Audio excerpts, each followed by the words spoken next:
Assalamualaikum warahmatullahi wabarakatuh. Jadi di video kali ini saya akan membahas materi mengenai kewirausahaan atau entrepreneur.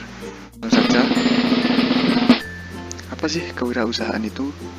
Nah, daripada kalian pada bertanya, langsung saja. Menurut sebagian para ahli itu mengatakan mengenai pandangan kewirausahaan berbeda-beda. Pertama yaitu menurut Edi Suryanto, pandangan kewirausahaan yaitu usaha kreatif berdasarkan inovasi untuk menghasilkan sesuatu yang baru. Lalu menurut Thomas, yaitu penerapan kreativitas dan juga inovasi dalam rangka memecahkan persoalan bisnis. Lalu yang ketiga menurut Stephen, yaitu mengejar peluang untuk kebutuhan dan kreativitas. Lalu yang keempat menurut Peter, yaitu sebuah kemampuan untuk membuat ataupun menciptakan sesuatu yang sama sekali belum ada dan juga berbeda. Yang kelima menurut Soeharto, yaitu sesuatu nilai yang dibutuhkan untuk memulai sebuah usaha dan juga perkembangan usaha. Lanjut, apakah sama antara kewirausahaan dengan wirausaha? Nah, jadi gini, kalau wirausaha itu orang yang mempunyai kemampuan melihat kesempatan bisnis, lalu mengumpulkan sumber daya yang dibutuhkan guna mengambil keuntungan dan tindakan yang cepat dalam memastikan kesuksesan.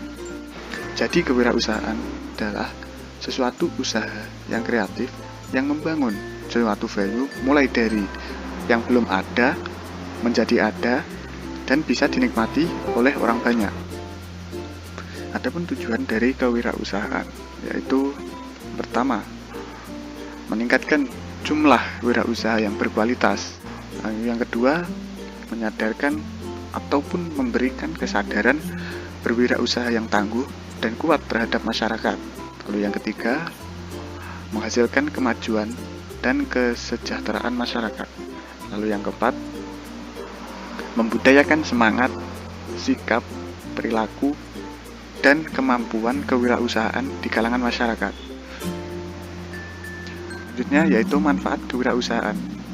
Di sini terbagi menjadi 5. Yang pertama, menambah daya tampung tenaga kerja. Lalu yang kedua, sebagai generator pembangunan lingkungan, pribadi, distribusi, pemeliharaan lingkungan, dan juga kesejahteraan. Lalu yang ketiga, memberi contoh bagaimana bekerja keras, tekun, dan juga memiliki pribadi yang unggul dan patut untuk diteladani. Yang keempat, mendidik karyawan menjadi orang yang mandiri, disiplin, tekun, dan juga jujur dalam menghadapi pekerjaan. Lalu yang kelima, mendidik masyarakat untuk hidup efisien dan juga sederhana. Adapun ciri-ciri dari kewirausahaan yaitu 1. Percaya diri. 2. Berorientasi pada tugas dan hasil. Yang ketiga, keberanian mengambil risiko. Yang keempat, kepemimpinan. Yang kelima, berorientasi ke masa depan. Yang keenam, kreatif, inovatif, dan yang terakhir yaitu memiliki tenaga dalam. Oke, jadi percaya diri di sini diartikan sebagai suatu paduan sikap dan keyakinan seseorang dalam menghadapi tugas ataupun pekerjaan. Jadi dalam prakteknya, sikap dan kepercayaan ini merupakan sikap dan keyakinan untuk memulai, melakukan, dan menyelesaikan suatu tugas ataupun pekerjaan yang dihadapi. Yang kedua, orientasi pada tugas dan hasil. Jadi, seseorang yang selalu mengutamakan tugas dan hasil adalah orang yang selalu mengutamakan nilai-nilai motif berprestasi, berorientasi pada laba, ketekunan dan ketabahan, tekad kerja keras, mempunyai dorongan kuat, energik, dan berinisiatif. Maksudnya berinisiatif di sini yaitu selalu ingin mencari dan memulai. Jadi untuk memulai suatu usaha diperlukan niat dan juga tekad yang sangat kuat, serta karsa yang besar. Sekalipun ia sukses dalam berusaha, maka sukses berikutnya pun akan menyusul, sehingga usahanya semakin maju dan terus semakin berkembang. Lalu yang ketiga, yaitu keberanian mengambil risiko. Kemauan dan kemampuan untuk mengambil risiko merupakan salah satu nilai utama dalam kewirausahaan. Jadi, wirausaha yang tidak mau mengambil risiko akan sukar memulai atau berinisiatif. Maksudnya, wirausaha itu adalah orang yang menyukai usaha-usaha yang lebih menantang untuk mencapai kesuksesan. Dan selanjutnya yaitu kepemimpinan. Jadi seorang wirausaha yang berhasil selalu memiliki sifat kepemimpinan, kepeloporan, dan keteladanan. Karena ia selalu ingin tampil berbeda, lebih dulu, lebih menonjol, dengan menggunakan kemampuan, kreativitas, dan juga keinovasiannya. Yang kelima yaitu berorientasi ke masa depan. Jadi orang yang berorientasi ke masa depan adalah orang yang memiliki perspektif dan pandangan ke masa depan, karena ia memiliki pandangan yang jauh ke depan. Lalu, pandangan yang jauh ke depan membuat wirausaha tidak cepat puas dengan karsa dan juga karya yang sudah ada sekarang. Kreativitas adalah berpikir sesuatu yang baru, dan keinovasian adalah melakukan sesuatu yang baru. Jadi kreativitas itu diartikan sebagai kemampuan mengembangkan ide-ide baru dan untuk menemukan cara-cara baru dalam memecahkan persoalan dan mencari peluang. Keinovasian diartikan sebagai kemampuan untuk menerapkan kreativitas dalam rangka memecahkan persoalan-persoalan dan peluang untuk mempertinggi dan meningkatkan taraf hidup. Oke, jadi yang nomor 7 yaitu memiliki tenaga dalam. Nah, jadi di sini yang dimaksudkan tenaga dalam itu bukan berarti memiliki ilmu gaib ataupun memiliki dukun ataupun yang lainnya.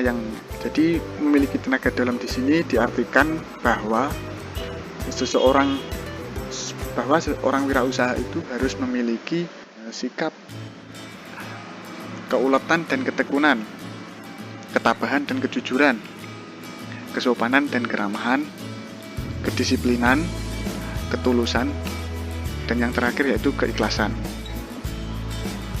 Nah, ini adalah usaha yang kemarin saya buat, dan saya akan membahas satu persatu mulai dari sejarah berdirinya usaha, mekanisme usahanya bagaimana, lalu strategi pemasarannya bagaimana, analisis kelayakan bisnisnya bagaimana, dan yang terakhir yaitu analisis SWOT.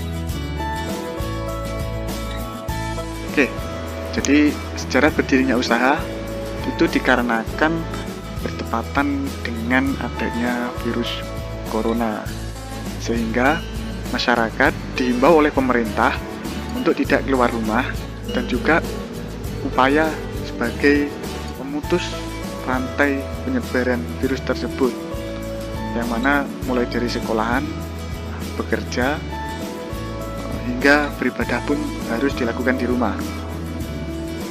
Nah, pada saat seperti ini merupakan peluang yang baik untuk berjualan online. Nah, yang ketiga yaitu untuk memenuhi tugas mata kuliah kewirausahaan 2 manufaktur. Next, mekanisme usaha.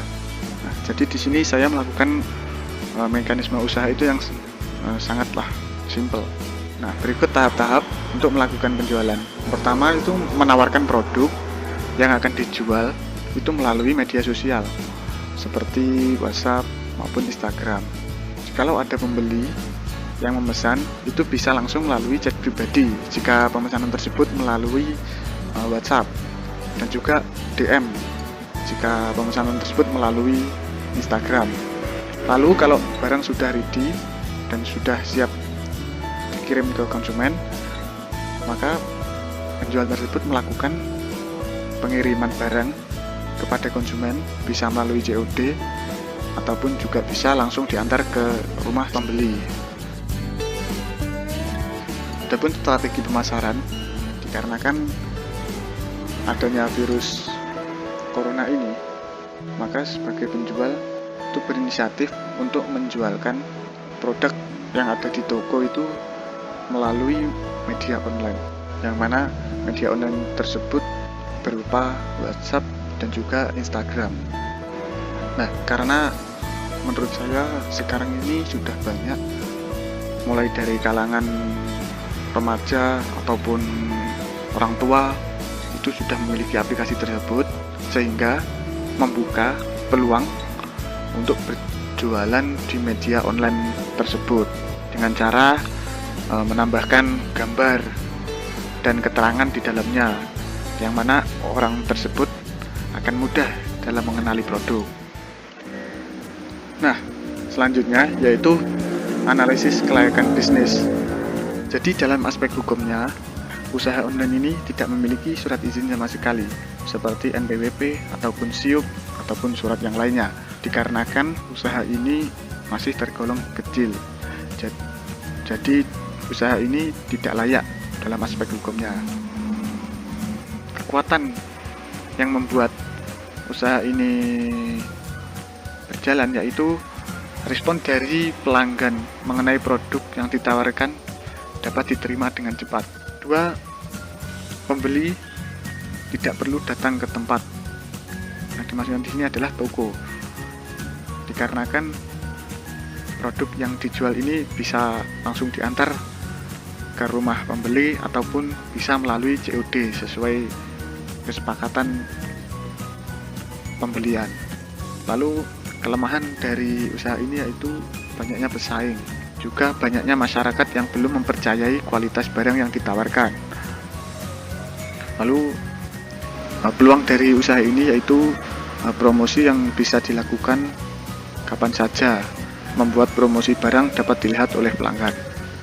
Lalu ancaman dari usaha ini yaitu pesaing yang sangat banyak, dan juga banyak masyarakat yang menganggap bahwa berbelanja online ini tidak memiliki resiko yang sangat tinggi. Oke, yang terakhir yaitu sebelum saya tutup, ini ada motivasi kewirausahaan buat Anda semuanya. Jadi motivasi berwirausaha ini adalah dorongan kuat dari dalam diri seseorang untuk memulai mengaktualisasikan potensi diri dalam bentuk berpikir kreatif dan inovatif untuk menciptakan produk baru yang bernilai tambah guna mencapai kepentingan bersama. Jadi wirausaha akan muncul ketika seseorang berani mengembangkan usahanya maupun idenya melalui motivasi berwirausaha yang sangat kuat.